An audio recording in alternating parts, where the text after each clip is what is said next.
Hey guys, thanks for watching 205 Kitchen. I'm your host Freddie Dillard, and today we're going to be making one of my absolute favorite recipes. This is my version of chocolate chip cookies. So let's get started. I will put all of the ingredients or the exact ingredients within the comment section, so you don't have to worry about that for now. We're just going to talk about kind of what you need. This recipe is enough to make about 12 large cookies or about 24 small to medium size. So the first thing that you're going to need for this recipe is chocolate chips, obviously. So we're going to use chocolate morsels. I like to use both semi-sweet and milk chocolate. You can do it either way. You can do just all semi-sweet, or you can do all milk chocolate. It just depends on how much sweetness you like. I have a pretty sweet tooth, and I've made it all three ways, and I really have found that I prefer mixing these 50-50. So half semi-sweet and half milk chocolate seems to be the way that I'll recommend it. For my taste buds, it's really good that way. I recommend starting there, and then you can add or subtract each time you make it to find it exactly how you want to make these. Next up, you're going to need 1 large egg. You're going to need 1 stick of room temperature butter. So here's the thing, I just pulled this out of the refrigerator. It is absolutely frozen, not frozen, but it's not room temperature, obviously. So I want to cook now, so what I'm going to do is put this in the microwave in about 10-second burst. So actually I'll do 10 seconds, check it, and then I may do 5 seconds. You really don't want to go over 15 seconds, or at least with my microwave it'll melt it. You don't want to melt it. You just want it to be soft to where when you do that it kind of bends. You'll need vanilla extract, and so since we're using unsalted butter, you're going to need salt. I recommend kosher salt. I'll kind of use that uniformly or all the way across all of my recipes. I use kosher. It just makes it easier. It's a little bit larger grain than table salt. So if you're using table salt, you'll use about half as much. You're going to need baking soda for this. You're going to need brown sugar. So this recipe is going to call for brown sugar and regular granulated sugar. Brown sugar is basically regular sugar that's been coated in molasses. So you've got an alkaline here, and you've got an acid here, and that's what kind of creates your leavening in this particular recipe. Is these two chemicals react with one another. They create carbon dioxide, and those little bubbles from carbon dioxide cause it to rise. You'll need about 1/3 cup of just regular white sugar to go with this. And then also the final thing is oatmeal, just regular oats. And that's it for this recipe. This thing comes together pretty quick. There is a chill time involved, and we'll talk about it as we're making this. Well, let's get started. All right, so first off, we are going to do our flour. So we're going to need 120 grams. Let's set that to grams. 120 grams is the same as 1 cup. Now, I think I said this maybe on the last episode. When you're dealing with flour, I always recommend measuring it. If you try to scoop it into one of these, you're probably going to end up with a different weight. And so that's going to make your cookies more dense, and it's not really going to be what you want. So when you're baking, I highly recommend these little $5, $10 kitchen scales. Get one and measure your ingredients. So this is going to be 120 grams. Shake it in there, and this does not have to be sifted. I know some people do that. I've done it both ways, and I really didn't tell any difference. This is where I'm living life on the edge. I'm going to bump it in a second, and this will have 2 cups of flour really quick, but we're getting close. About right there. Perfect. 120 grams. So I'm going to set that to the side, and we're going to do 1 teaspoon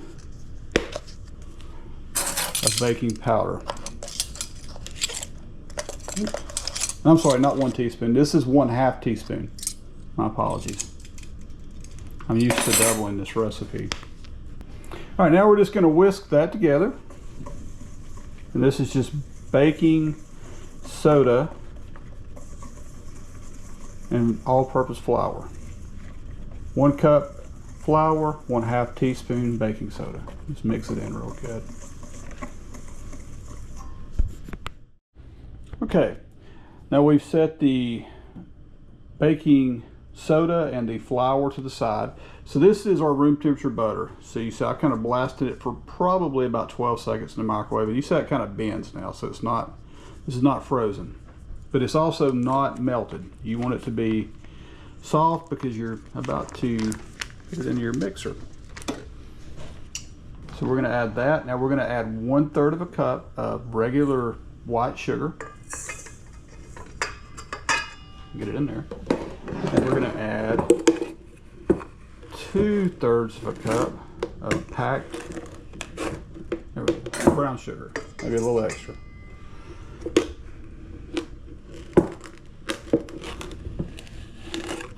That's packed in there pretty good. So, okay. And we're gonna let our mixer do its thing. We'll give this about a minute. Okay, this has been going for about a minute on probably medium-high speed. You see how it's really light and fluffy in there now? We're gonna go ahead and add an egg. I'm gonna take my speed down to just low. We're gonna let that start to mix in. Then we're gonna do about 1/2 teaspoon of kosher salt.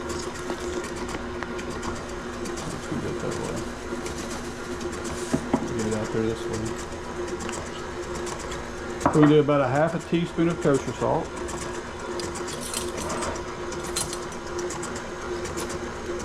And then we're going to add, oops, a little measuring thing here. We're going to add 2 teaspoons of vanilla extract. There's 1, there's 2. My wife will be happy. She always gets on to me. I usually just pour that in there. And she always says I'm using too much, but it always tastes great. But 2 teaspoons is what we're going to use, just to be exact. I'm going to let that mix in and you kind of see what we're dealing with now. Here I'm back. Okay, so I'm going to start adding that flour and baking soda mixture in. About a little bit at a time. We don't want to over mix this. So I'm going to get in there kind of quick, but also with this bowl, if I just try to dump it in there, it's going to go everywhere. So I just go a big spoon at a time. So it kind of helps everything come together.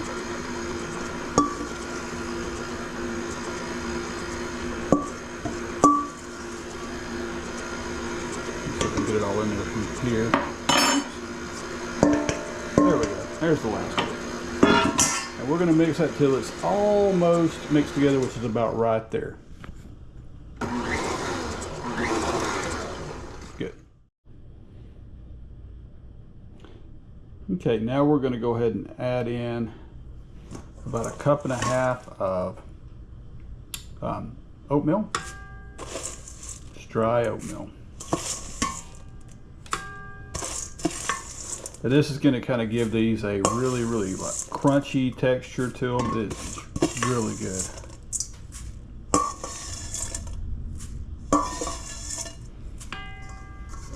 Oops. That's 1.5 cups. And I'm just going to spin it a couple of times just to mix it in a little bit. Now I'm going to go ahead and dump in. This is 1 cup. I've got it about 50-50. Milk chocolate and semi-sweet. I'm just going to pour those in. We're going to mix till combined. Now you don't want to go too crazy with mixing this. I may do some of it by hand in just a second, because you don't want to over mix this flour and start getting gluten and all that stuff to start strands, and it makes everything just more chewy and dense, and you don't want more like a dough, and you like it too much like a dough. You don't want that. So we want to just kind of mix this so it sort of comes together about right there. All right, so I don't know if you can see it, but it's got a little bit of still see a little bit of flour in there. So I'm just going to scrape it real good and scrape the bowl real good and just kind of make sure that it's all mixed in. Looks pretty good otherwise. We got that little bit right there. I believe we're good. I believe we're ready. They look pretty well combined.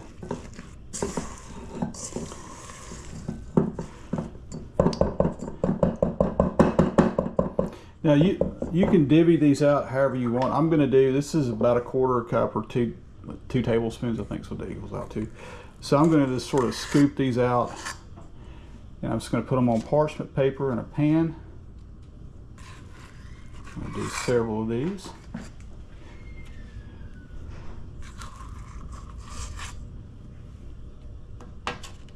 Scoop them out.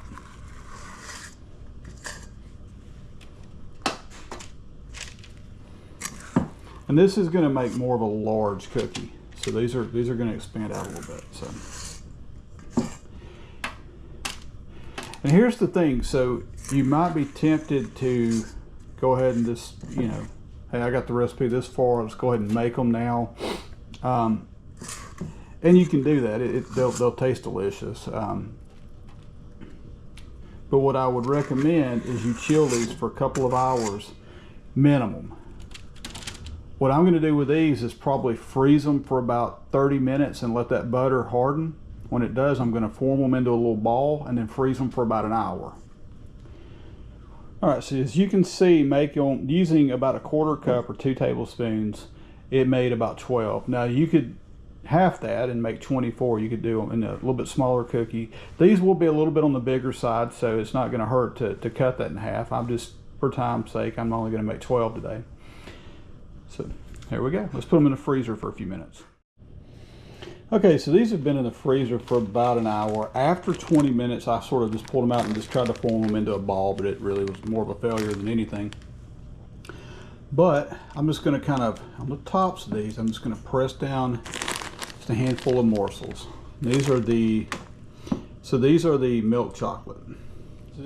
Okay, so these are all topped. They're about 2 inches apart. Hopefully this will be enough, but this is 12 cookies.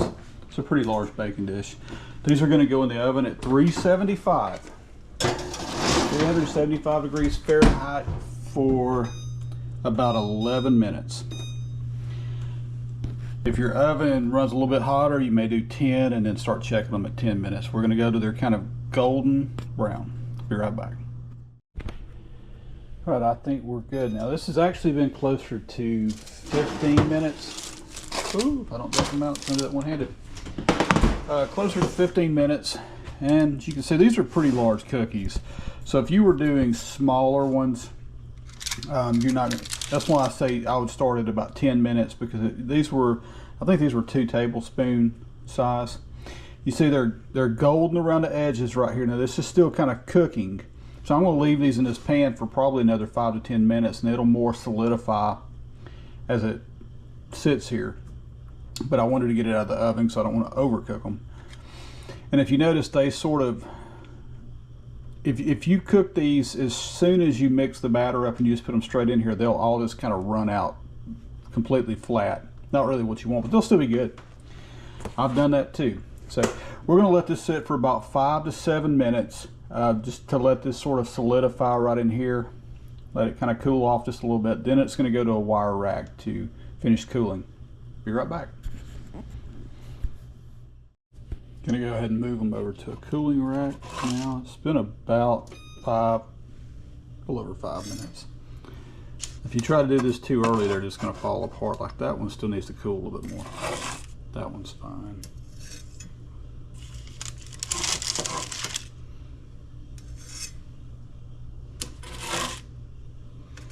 We're going to let these cool for probably about another 10 minutes and they're ready to eat. All right guys, this is the final result right here. I hope you can see it. Absolutely delicious. We're going to do a taste test. And then I'm going to let the kids devour them.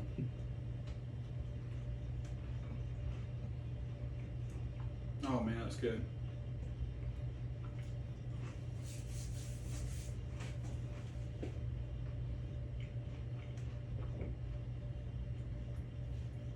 So that's the perfect amount for me.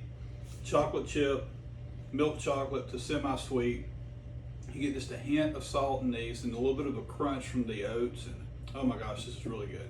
Guys, got to try it. Let me know what you think in the comments. And thanks for watching 205 Kitchen. And don't forget to like and subscribe.